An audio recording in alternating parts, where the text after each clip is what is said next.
Bien, ahora vamos a pasar a las variables, cómo armar tablas de distribución de frecuencia para variables cuantitativas continuas. Una breve diferencia terminológica que van a encontrar en el apunte. Para las variables cualitativas se llaman tablas de frecuencia y para las variables cuantitativas continuas esto mismo se llama tablas de distribución de frecuencias. Esa palabra de distribución es lo que cambia. Pero ¿cuál es lo que tenemos que hacer o qué diferente tiene las variables cuantitativas continuas? Como suponen una gran cantidad de valores y distintos, no es que se repiten de tal manera como tal vez podría repetirse una variable cualitativa. Entonces lo que tenemos que hacer es agruparlos en intervalos. Fíjense que acá tenemos distintos valores estas son los ratings, las valoraciones de cada película. Por ejemplo, La Terminal tiene una valoración de 7.3. Pulp Fiction, la valoración de 8.9. Christian F, 7.6. Y así. Entonces, cuando tenemos que armar una tabla para resumir estos valores, lo que nosotros tenemos que hacer son 3 pasos. Con 3 pasos podemos armar una tabla de esta manera. El primer paso es definir la cantidad de intervalos de clase que vamos a construir en esta tabla. Hay distintas maneras, en el apunte van a haber 3 distintas. Esto supone también decisiones en cuanto a que la tabla quede bien, pero una manera fácil de poder construir este valor es hacer la raíz de n. Hacer la raíz cuadrada de n, que n, como veíamos en la unidad 1, es el tamaño de la cantidad de registros. En este caso son 20, el tamaño de la población de esta tabla, ¿no? Entonces, si hacemos la raíz cuadrada de 20, y lo voy a hacer acá en la calculadora, vuelvo a insistir con el tema de la calculadora, ¿no? Raíz cuadrada de 20, fíjense que da 4,47. Lo que se recomienda ahí es redondear para arriba. Entonces, si yo redondeo este 4.47, lo redondeo para arriba, lo redondeo a 5. Entonces, esto quiere decir que voy a tener 5 intervalos de clase. Esto quiere decir que voy a tener acá 5 intervalos, que ahora los vamos a construir y a entenderlos mejor cómo funciona. El paso 2 es definir el ancho que va a tener cada intervalo. ¿Y esto cómo lo hago? Lo hago con esta fórmula. El valor máximo menos el valor mínimo sobre K, que K es esto, es la cantidad de intervalos que yo definí en el paso 1. Esto es K.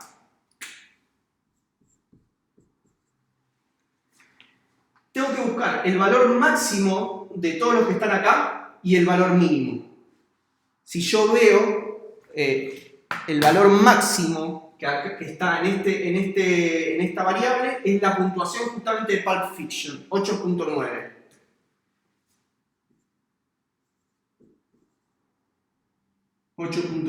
Menos el valor mínimo, que en este caso es 6.5. 6.5, que es elefante blanco, 6.5, sobre 5.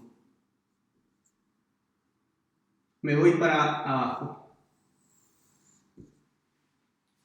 8.9 menos 6,5 dividido 5, hacen primero esta resta y después lo dividen por 5, lo hacen en la calculadora, y eso da 0,5.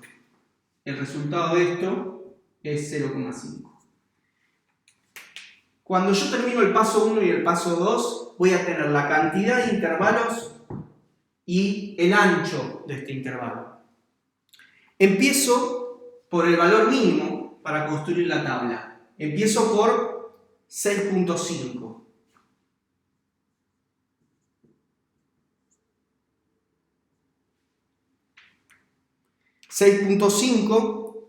Y lo que tengo que hacer es si el tamaño, el ancho va a ser de 0,5, tengo que contar. Acá pueden usar los dedos para no equivocarse con cómo contamos el ancho del intervalo. 6,5, 6,6, 6,6, 7, 6,8, 6,9.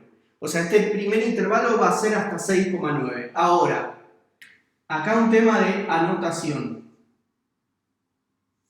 Lo que se pone por convención es 7.0 y lo que se pone es un paréntesis. ¿Por qué? Porque el paréntesis hace que este valor no esté incluido en este intervalo y el corchete sí. O sea, el corchete incluye y el paréntesis excluye. Esto quiere decir que el 6, en este primer intervalo el 6,5 está incluido. 6,5, 6,6, 6,7, 6,8, 6,9, el 7,0 no. El 7,0 ya es del segundo intervalo. Porque recuerden que el ancho del intervalo es 0,5. Entonces, 7,0 a, en realidad, 7,4. Porque 7,0, 7,1, 7,2, 7,3, 7,4. Recuerden que el ancho es 0,5. 7,5 a 8. Recuerden, el paréntesis no incluye el valor. 8 a 8,5 y 8,5 a 9.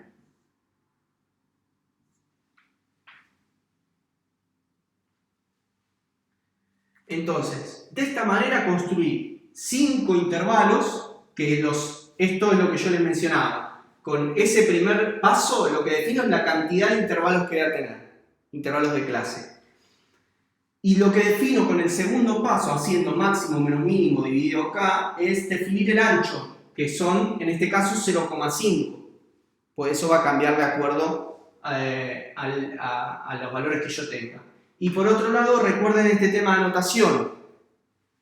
Corchete incluye el valor, acá el 6,5 en este intervalo está incluido, y el paréntesis lo excluye. Acá el 7,0 no está en este intervalo, está en este. Este intervalo va hasta 6,9. ¿Qué supone esto? Teóricamente es que lo que vamos a construir acá es como si fuese un paquete donde nosotros agrupamos y lo vamos a hacer ahora, una vez que están agrupados, es ir a la tabla y ahora sí volver a contar. Estas columnas son las mismas que teníamos antes. Voy a empezar con esta columna, FAI. FAI lo hacemos de la misma manera. Tenemos que contar cuántos valores en esta columna de la base de datos son o 6,5, o 6,6, o 6,7, o 6,8 o 6,9. Los que entran en este primer intervalo. Entonces, acá tengo que contar. Este entra 1, este entra 2, este entra 3, este entra 4. 4 valores.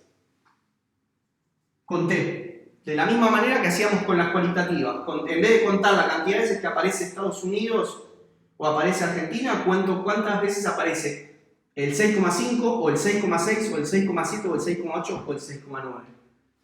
Y hago lo mismo con el 7 a 7.5. A 7.4, perdón. Este entra en este intervalo. Entonces, 1, 2, 3, 4, 5, 6, no, este no entra, perdón, 4, ahí está, 4.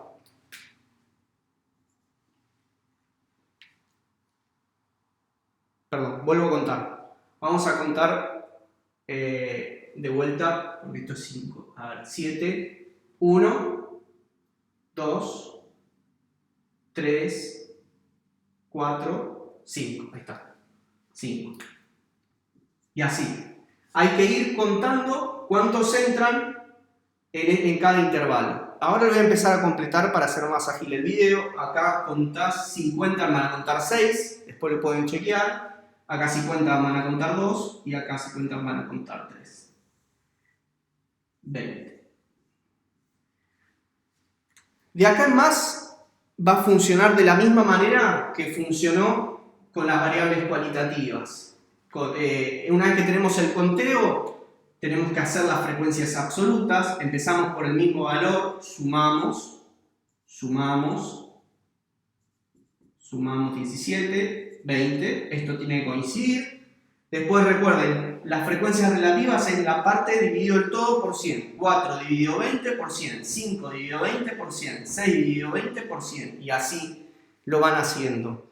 Esto sería 20%, después sería 25%, 30%, 10% y 15%.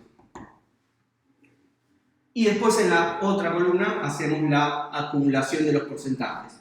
20 más 25, 45, 45 más 30, 75, 75 más 10, 85, 85 más 15, 100%. Y acá de vuelta, casi habíamos sumado 100%, esto coincide con este valor. Me dejé para el final esta columna que no estaba en las cualitativas, pero ahora sí va a estar en lo que es cuantitativa cuando estamos armando intervalos, que es el punto medio de la clase. Es X con un puntito y el punto medio de la clase va a ser importante para la siguiente semana, cuando empecemos a calcular medidas resúmenes. Entonces, ¿cómo se hace? Se hace un promedio entre los límites inferiores de los intervalos. Un promedio de esos dos valores, en este caso 6,5, el punto medio de la clase, vamos a poner ahí el primer valor, sería 6,5 más 7,0 dividido 2. 6,75. Es un promedio entre estos valores. Y acá lo dejamos, 6,75. Hacemos el del segundo punto medio de clase. 7 más 7,5 dividido 2. Hacen esto en la calculadora y les va a dar 7,25. Esto lo ponen acá. 7,25 y así seguimos, vamos sumando, vamos haciendo, cada uno. 7,25, 7,75, 8,25, 8,75. Esta columna, para las cuantitativas continuas, hay que armarla porque va a ser importante para calcular las medidas resúmenes. Esta columna de las variables cualitativas no está. Entonces, para terminar este video, con esto termina esta parte de la estadística descriptiva, que son las tablas. Y como concepto, retomando, ¿qué estamos haciendo acá? Estamos dando un paso en el análisis. Nosotros estamos partiendo de una matriz de datos donde es difícil tomar conclusiones, poder analizar la información, y acá estamos dando un paso armando una tabla para poder llegar a algún tipo de análisis. Por ejemplo, que la mayor cantidad de frecuencia absoluta que aparece en los ratings está entre 7,5 y 7,9. La mayor cantidad de películas son calificadas en este puntaje. Este paso de armar una tabla es un paso más, por eso es estadística descriptiva, porque estamos trabajando con una matriz de datos que sería más difícil. Imagínense esto con millones de datos, no con 20 registros. Imagínenselo con miles o millones de datos. Entonces lo que estamos haciendo acá es agrupando para poder analizar y tomar conclusiones. Este es el primer paso. El segundo vamos a ver qué son los gráficos, otra manera de poder analizar, describir información. Y por último, las medidas resúmenes. Entonces acá terminamos con el segundo video, la parte 2 de tablas de distribución de frecuencia.